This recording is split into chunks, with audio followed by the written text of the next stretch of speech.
Y cuando son exactamente las 7:05 de la noche, damos la más cordial bienvenida a todos los participantes que se han conectado. En la unidad curricular Introducción a la Psicología Educacional, quien les habla, su tutor influencer, el licenciado Omar González.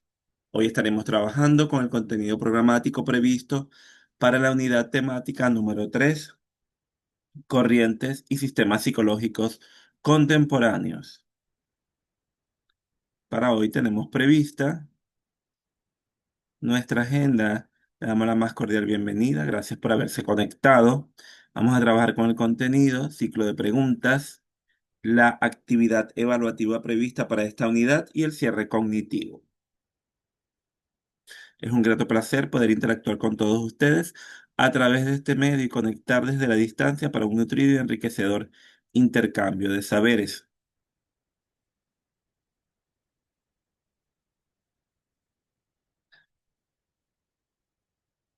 Dentro de las corrientes y sistemas psicológicos contemporáneos radica una multiparadigmaticidad o convivencia de paradigmas que contribuye a una amplia gama de acción en el contexto educativo. En la historia se destaca el conductismo, la psicología constructivista, la psicología humanística, la psicología cognitiva, el procesamiento de la información y las teorías contextuales, todo previsto según el autor en tres niveles dentro de los componentes específicos de la ciencia de la educación a considerar. Dimensión teórica, las teorías y marcos conceptuales sobre el estudio de los fenómenos educativos. Dimensión proyectiva, que son los programas de investigación y de aplicación derivadas del proceso teórico, orientados hacia las situaciones prácticas.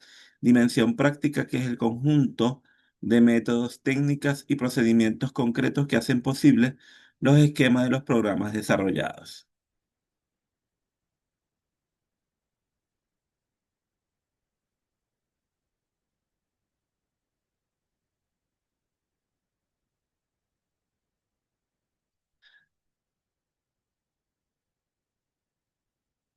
Comenzamos con el conductismo.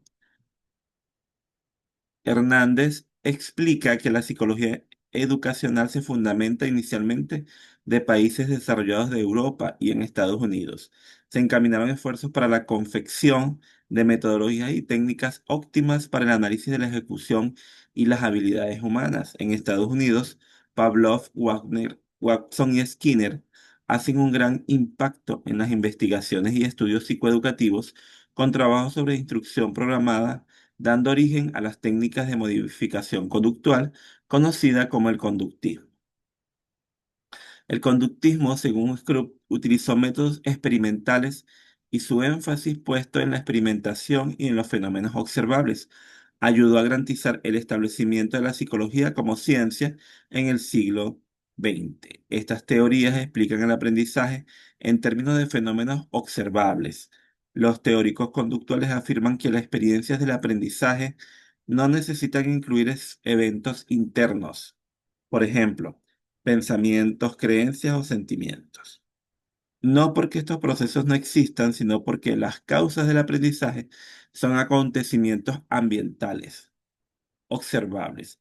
Las teorías conductuales implican que los profesores deben organizar el ambiente de modo que los estudiantes puedan responder de manera apropiada a los estímulos de forma eficiente y eficaz.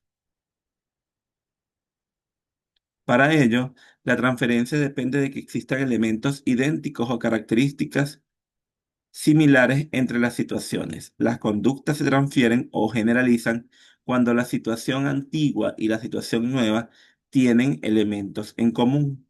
Plantean que la autorregulación consiste en establecer las propias contingencias de reforzamiento, es decir, los estímulos a los que no responde y las consecuencias de las propias respuestas. Dos variables del estudiante que considera el conductismo son el historial de reforzamiento, el grado al que el individuo ha sido reforzado en el pasado para desempeñar la misma tarea o una similar, y el estadio de desarrollo en que se encuentra, lo que el individuo puede hacer dado su nivel actual de desarrollo. Así, las limitaciones cognitivas dificultarán el aprendizaje de habilidades complejas y las discapacidades físicas podrían impedir la adquisición de conductas motoras.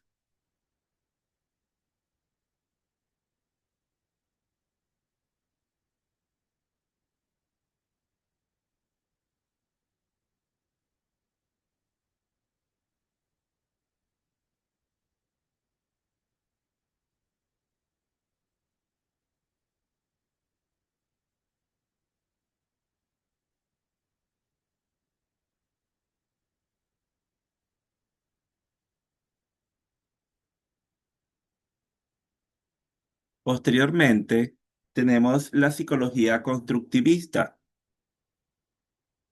Es una doctrina que destaca la actividad del individuo en la comprensión y en la asignación de sentido a la información. El autor padrino dice que todo aprendizaje constructivo supone una construcción que se realiza a través de un procesamiento mental, que conlleva a la adquisición de un conocimiento nuevo, sobre todo la posibilidad de construirlo y adquirir una nueva competencia que le permitirá generalizar, es decir, aplicar lo ya conocido a una situación nueva. Wolfram 2010 establece la existencia de las teorías desde una postura que enmarca en las siguientes formas. Constructivismo exógeno, corriente que considera el conocimiento como la reconstrucción de las estructuras de verdaderamente se encuentran en el mundo externo. Se destacan las teorías contemporáneas del procesamiento de la información que reflejan estas ideas, por ejemplo, la de esquemas, la de producciones y la de redes de memoria. Constructivismo endógeno, tendencia que destaca que los individuos construyen su propio conocimiento al transformar y reorganizar las estructuras cognitivas que ya poseen.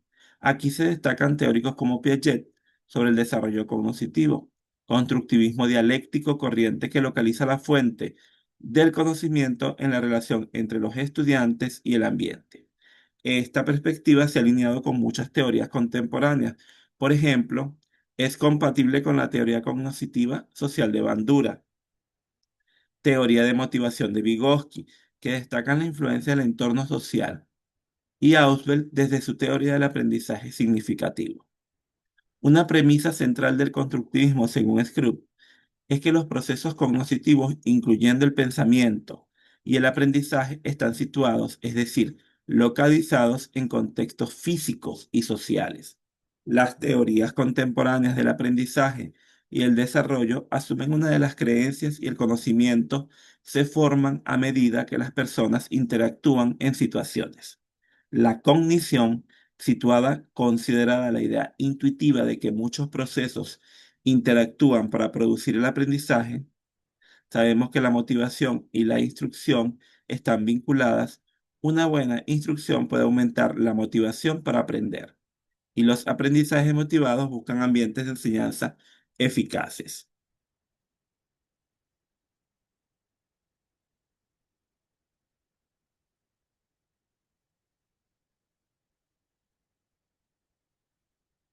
Entonces, para profundizar, también podemos decir que el constructivismo es una posición compartida por diferentes tendencias de la investigación psicológica. Entre ellas se encuentran las teorías de Piaget, Vygotsky, Ausubel y Brunner. A pesar de que ninguno de ellos se denominó como constructivista, sus ideas y propuestas ilustran esta corriente. Y las características principales de la misma es que es una teoría que pretende explicar cuál es la naturaleza del conocimiento humano. El aprendizaje es esencialmente activo. Una persona que aprende algo nuevo lo incorpora a sus experiencias previas, ya a sus propias estructuras mentales. Cada nueva información es asimilada y depositada en una,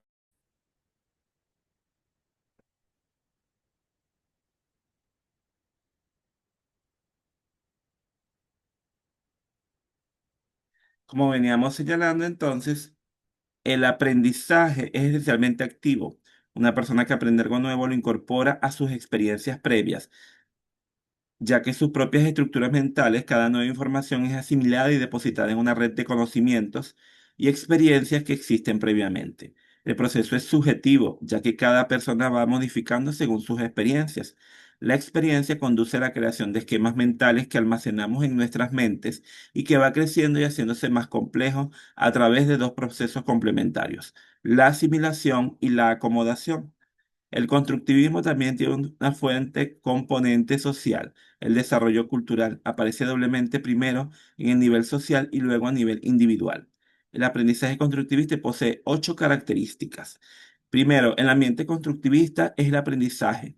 Provee a las personas el contacto con múltiples representaciones de la realidad.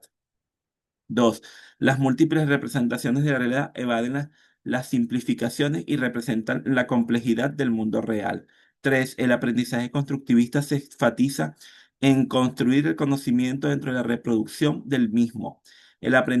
Por otra parte, el aprendizaje constructivista resalta tareas auténticas de una manera significativa en el contexto, en el lugar de instructores abstractas fuera de contexto.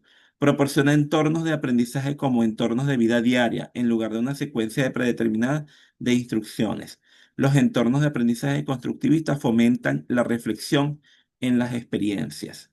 Permiten el contexto y el contenido dependiendo de la construcción del conocimiento. Apoyan la construcción colaborativa del aprendizaje. Entre los principales investigadores tenemos a Piaget, tenemos a Vygotsky, tenemos a Brunner, Ausubel, Setzinger. Ahora bien, ¿cuáles son los objetivos que se plantea la teoría constructivista? Es un aprendizaje en un proceso constructivo interno autoestructurante. El grado de aprendizaje depende del nivel de desarrollo cognitivo de cada individuo. Los conocimientos previos son el punto de partida de todo aprendizaje. El aprendizaje es un proceso de reconstrucción de saberes culturales. Se facilita gracias a la mediación e interacción con los demás. El aprendizaje implica un proceso de reorganización interna de esquemas. El aprendizaje se produce cuando entra en conflicto lo que el alumno ya sabe con lo que debería saber. También en la concepción constructivista se caracteriza por poseer una estructura jerárquica en que se inscriben los principios explicativos que conforman la columna vertebral de la concepción del aprendizaje.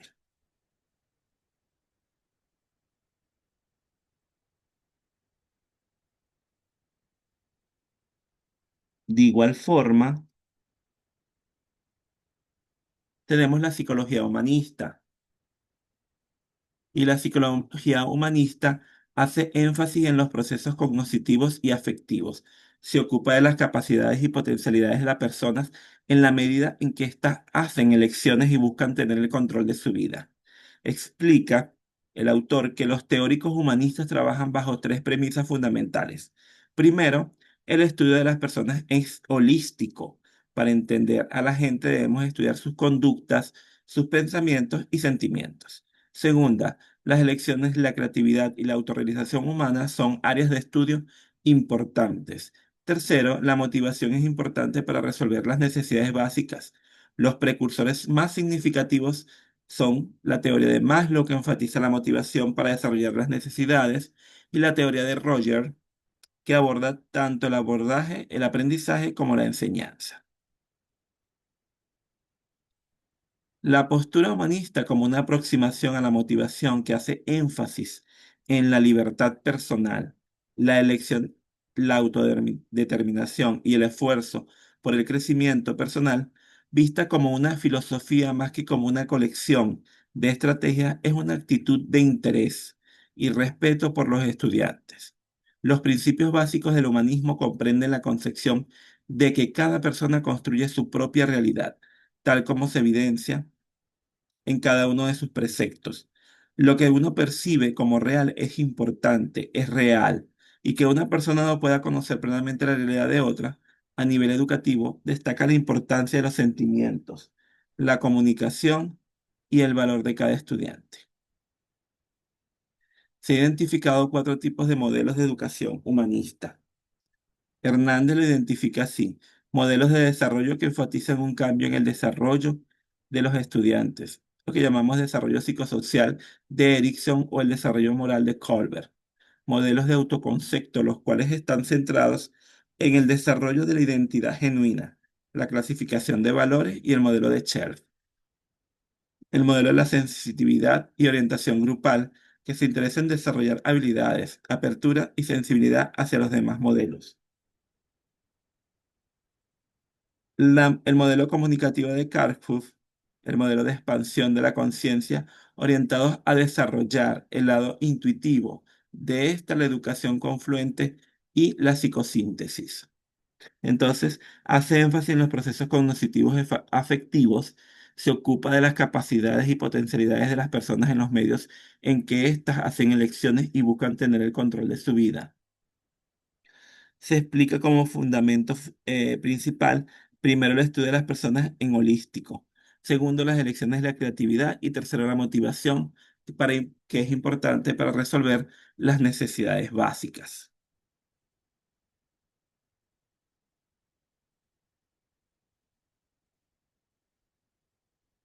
Por otra parte, tenemos la psicología cognitivista o cognitivista,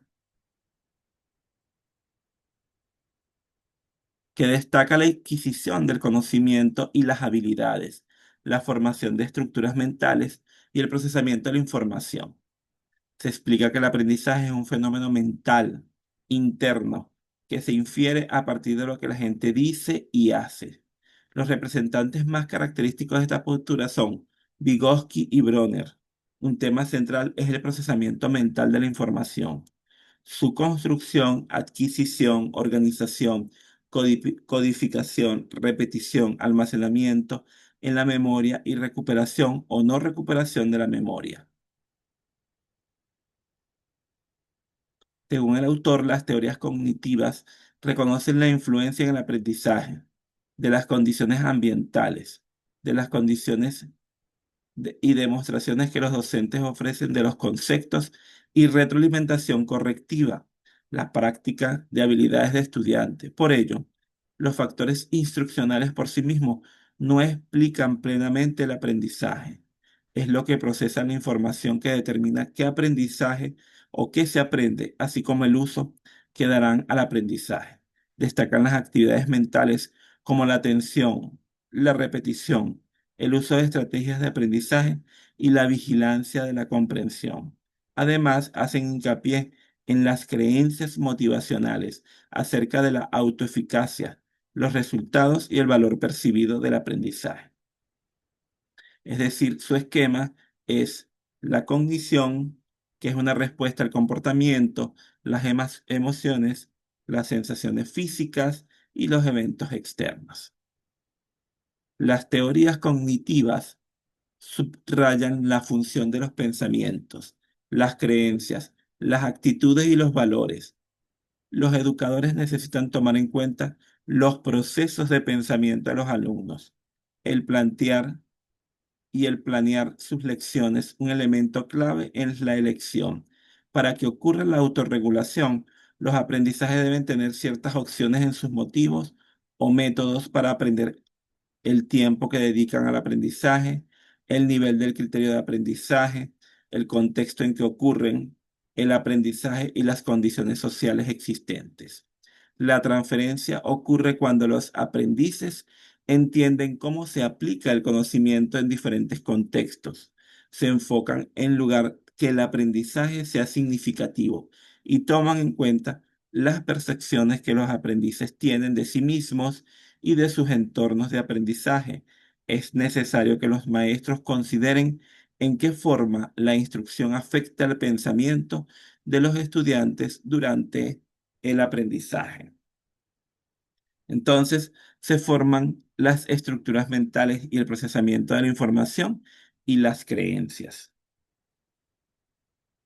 Explica que el aprendizaje es un fenómeno mental interno que se infiere a partir de lo que la gente dice y hace.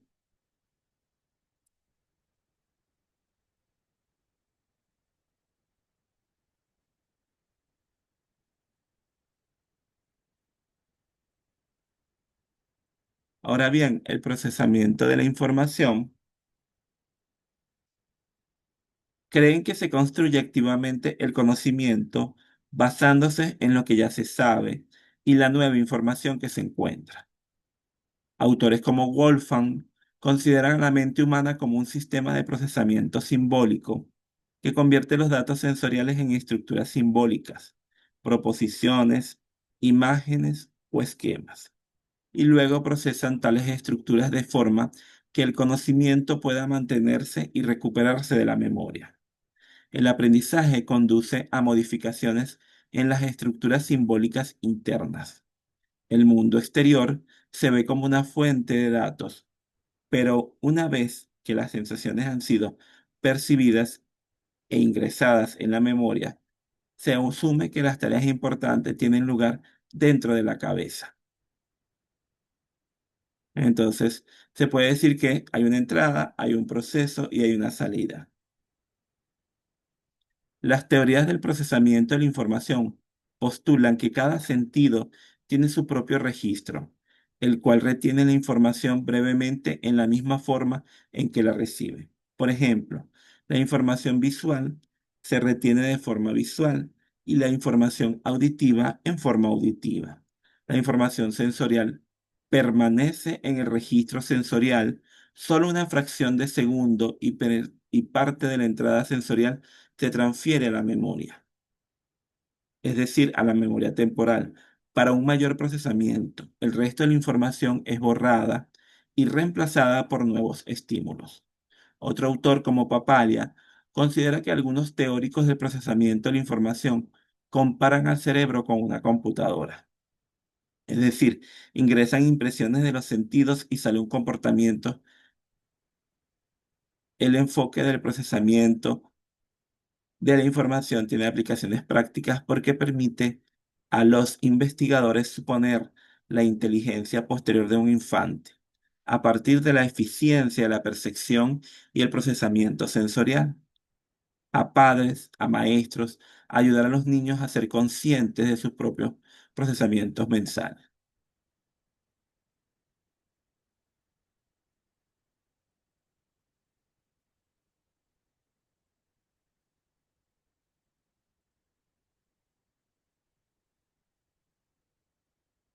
Fíjense que según el doctor José Jiménez Rodríguez, el estudio científico de la memoria y del pensamiento habla de la teoría del procesamiento de la información, el tipo de preguntas, el tipo de respuestas, el modo de comprobación, el método hipotético, el método deductivo, teorías que han influido en la psicología cognitiva.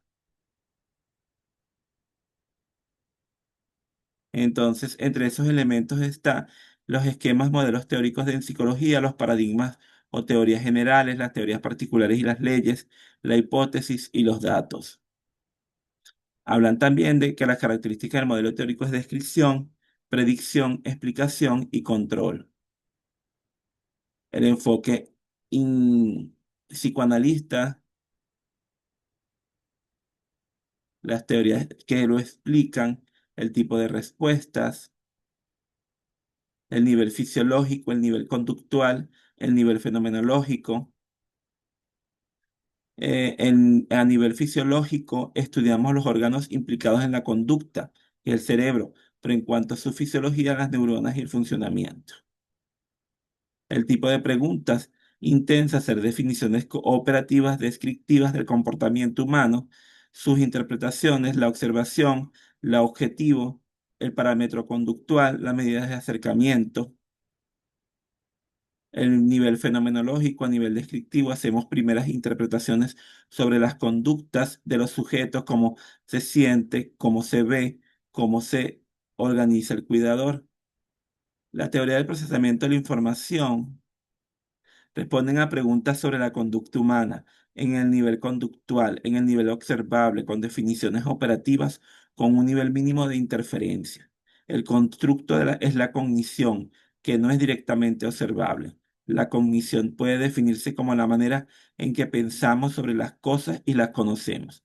El proceso cognitivo influye al prestar atención a estímulos concretos, a recordar experiencias vividas, solucionar problemas, comprender el mundo físico y social y dar respuestas adaptadas a diversas situaciones. El procesamiento de la información es la actividad cognitiva que emplean los individuos cuando enfrentan tareas de la vida cotidiana. El flujo de información procedentes de varios ictus, vista, oído y tacto, mediante el sistema en que éste es atendido, transformando en un código simplificado comparado con otras informaciones almacenadas en la memoria y finalmente emitida, como respuesta o como memorización para un uso posterior.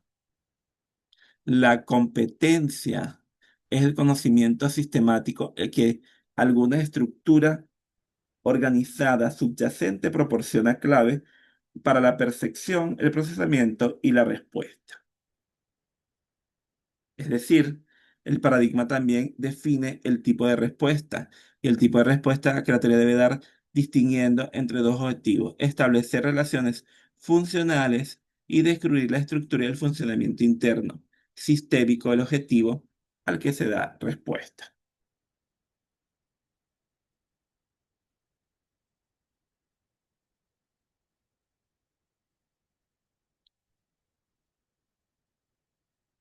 También tenemos las teorías contextuales.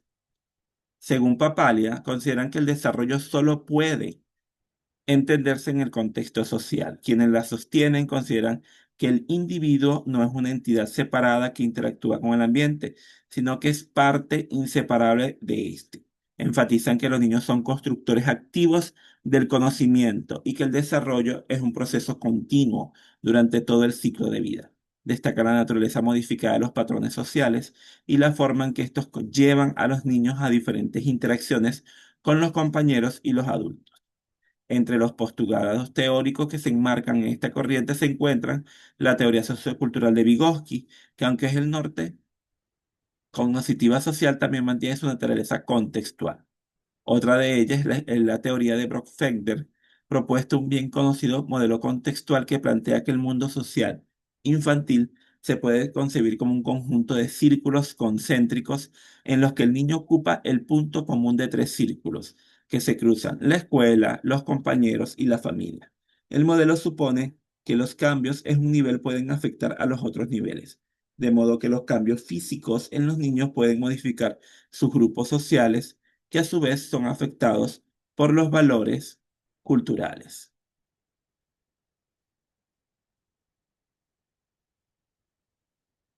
Bien, ¿hay alguna pregunta, alguna duda, alguna interrogante que se haya suscitado con el desarrollo de alguno de estos puntos?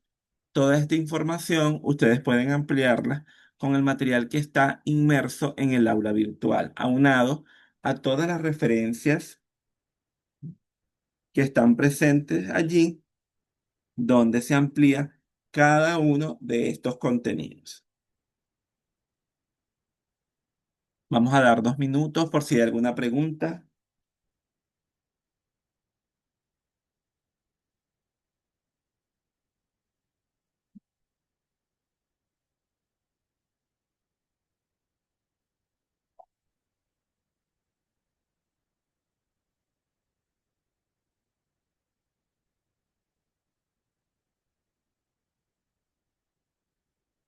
Muy bien, jóvenes. Continuamos entonces. Para esta unidad, nuestra actividad sumativa corresponde a la construcción de un ensayo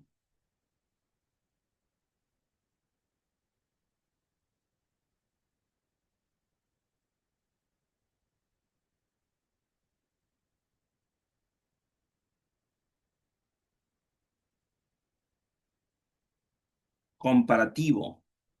Entonces, las instrucciones claras que tenemos previstas es: elige al menos tres corrientes psicológicas que tú consideres relevantes para el análisis comparativo. Entonces, lo primero, seleccionar tres corrientes, de las cuales tenemos la teoría de Piaget, conductismo, la psicología constructivista, la psicología humanista, la psicología cognitiva, las teorías contextuales, ¿verdad? La de Piaget enfoca en el desarrollo cognitivo y cómo se relaciona con el aprendizaje. El conductismo considera técnicas de refuerzo y modificación de conductas. La psicología constructivista analiza cómo los estudiantes construyen su propio conocimiento. La humanista explora la motivación y el desarrollo personal.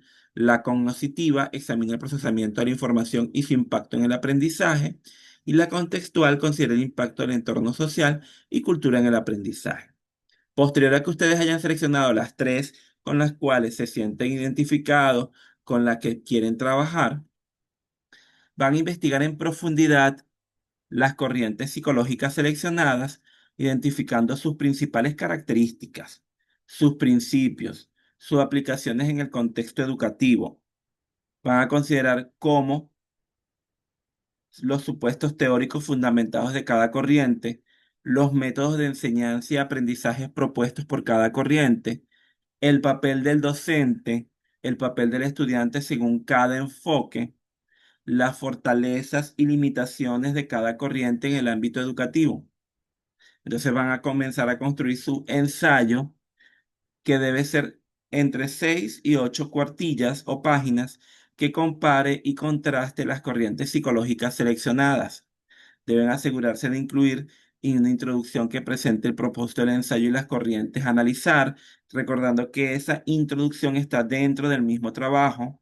La descripción de cada corriente, destacando sus principales características y principios.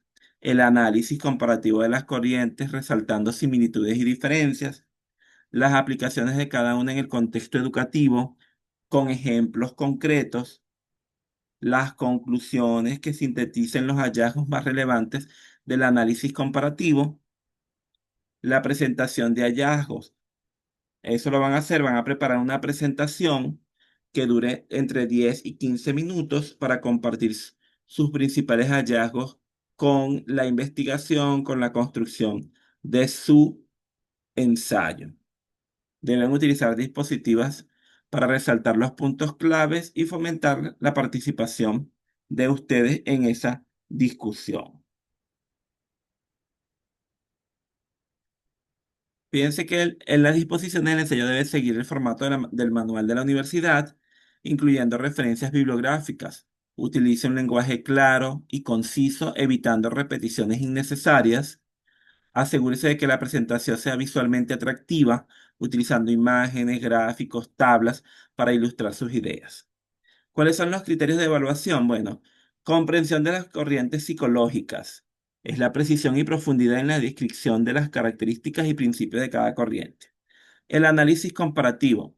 Es la calidad y relevancia de las comparaciones y contrastes establecidos entre las corrientes. Las aplicaciones educativas. La pertinencia y claridad de las aplicaciones propuestas para cada corriente en el contexto educativo.